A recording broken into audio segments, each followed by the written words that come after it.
Tawanna A is with me now. She's the founder and CEO of the Center for Economic Inclusion. Tawanna, let me ask you about African-American small businesses. African-Americans are suffering disproportionately in this recession and this pandemic, as is always the case for structural reasons that Bob and I were just talking about. And African-American businesses are suffering too. Now, businesses are a way in which a community builds wealth, the kind of wealth that gets passed on, the kind of wealth that really enriches a community beyond that individuals can earn as a wage. What's your view of how this plays out?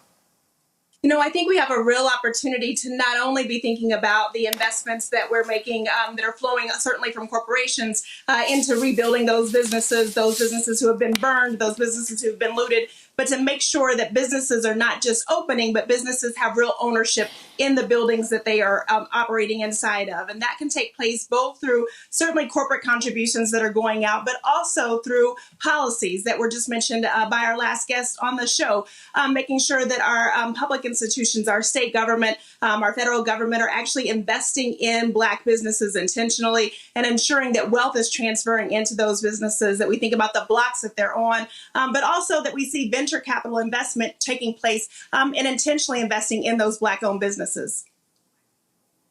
One of the things we've seen in these protests in the last couple of weeks is major businesses, Fortune 100 companies coming out and making statements unlike I have ever seen before in favor of Black Lives Matter and that movement. How do we translate that into economic gains for African Americans? Because to understand that African Americans are subject to police racism and brutality has to be part of a larger understanding that African Americans are subject to systemic racism and inequity across the board.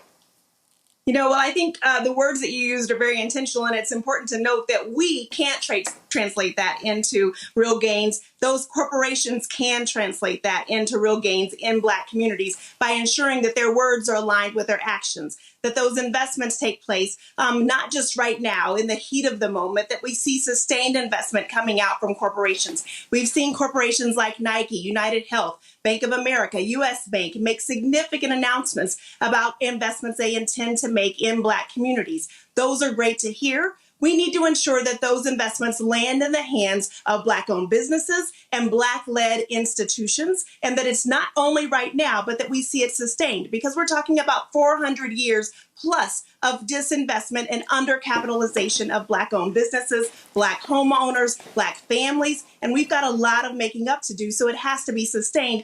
And it can't be undone by the investments that they're making in politicians, in policies, and in other businesses that, frankly, are not in our best interest. That is, it's a tall order, but maybe everybody's ears are perked, and maybe this is a time when some of that change can happen. Tawanna, thanks for joining me, as always. Tawanna A. So.